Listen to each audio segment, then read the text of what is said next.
सारे पापों को धो डाला। जो पैशाचिक शरीर था उसको छोड़ देता है और सुंदर दिव्य रूप धारण करके सबके सामने प्रकट हो जाता है। बोलो शंकर भगवान की जय। और गंधर्व तुम्बुरु जी ने विमान में बैठाया और सीधे शिवधाम पहुंचा दिया। सुसत्कृतो महेशेन पार्वत्या च सविन्दुगा स्वगणश्च कृता प्रीत्या साववत गिरिजा सखी। और वहां पहुंच करके उस बिंदुक ने भगवान शंकर मां पार्वती का दर्शन किया तो कृतार्थ हो गया। भगवान शंकर ने अपने गले से लगा दिया और भगवान शंकर ने उस बिंदु को अपना गण बना लिया और मां पार्वती ने उस चंचुला को अपनी सखी बना दिया। इस प्रकार परमानंदमय सनातन धाम में निवास पा करके दोनों पति पत्नी बड़े सुखी हो जाते हैं। बोलो शंकर भगवान की जय। यह है भगवान शंकर की कृपा। जिसने पाप किया भगवान ने उसका उद्धार किया। तो ये कथाएं होती किस लिए हैं? पापों को दूर करने के लिए। और पुराणों में तो केवल एक ही बात लिखी है कि जब तक पाप हैं तब तक हम सुखी नहीं हो सकते हैं। किसी भी पुराण में अगर ये लिखा है कि पुराण को सुनकर के धन मिलेगा तो बताइए जरा। सब जगह एक ही बात है कि पाप, क्योंकि हमारे जो पाप हैं वो हमको जीने नहीं देते हैं। इसलिए जितने भी पाप हैं उन सब का समन होता है भगवान की कथा में। तो क्या है? पाप करो और कथा सुनो। 11 दिन तक कथा चलेगी यहाँ पर, तो 11 दिन तक खूब पाप करो। रोज जाओ कथा के बाद। व्यास जी ने कहा कि पाप करो फिर आओ कथा सुनो तो पवित्र हो जाएंगे। और ऐसा भी नहीं है। कौन सा पाप होता है? क्षम्या, जो अनजाने में होता है। ये नहीं कि जा रहे हैं किसी पर थप्पड़ मार रहे हैं, व्यास जी ने कहा कल आ जाना क्षमा हो जाएगा। ऐसा मत करना भूल करके। वही पाप क्षम्य होंगे जो अनजाने में हुए हैं। और पाप क्या है बोलो तो जरा।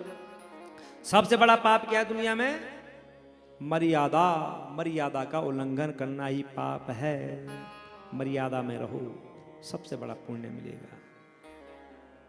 तो शिव पुराण सबको पवित्र करता है। शौनक जी कहते हैं सूत जी आप धन्य हैं, शिव भक्तों में आप श्रेष्ठ हैं। अब हमें कल्याणमय शिव पुराण के श्रवण की विधि बताइए। ये पुराण कैसा सुनना चाहिए, इसकी विधि क्या है,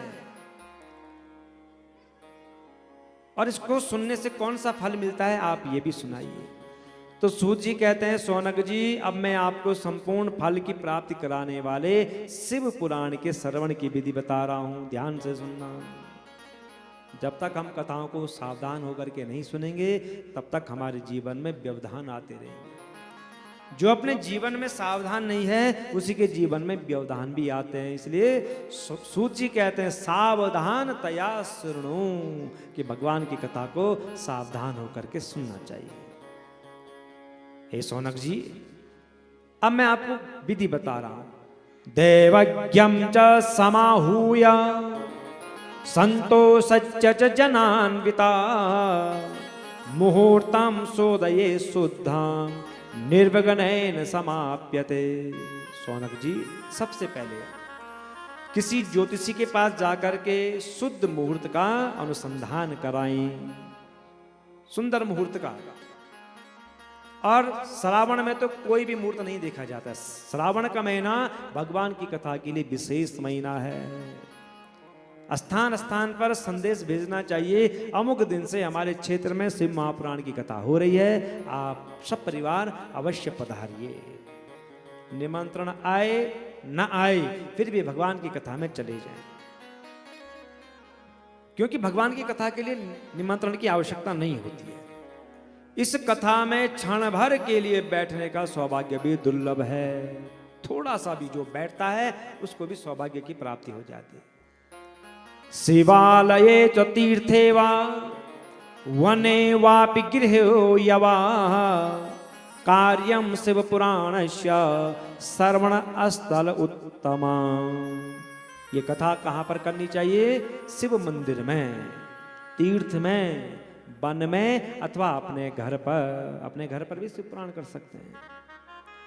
और अगर कहीं पर स्थान नहीं है और जहां विशाल स्थान मिल रहा है वहां पर भी भगवान की कथा को करें। भगवान की कथा के लिए विशाल स्थान चाहिए। जहां पर कि खूब सारे लोग आ सके। आजकल तो जो है कि घर के अंदर 2-4 लोग बैठाए और बस कथा करना प्रारंभ कर दिया। 2-4 लोगों से क्या होगा।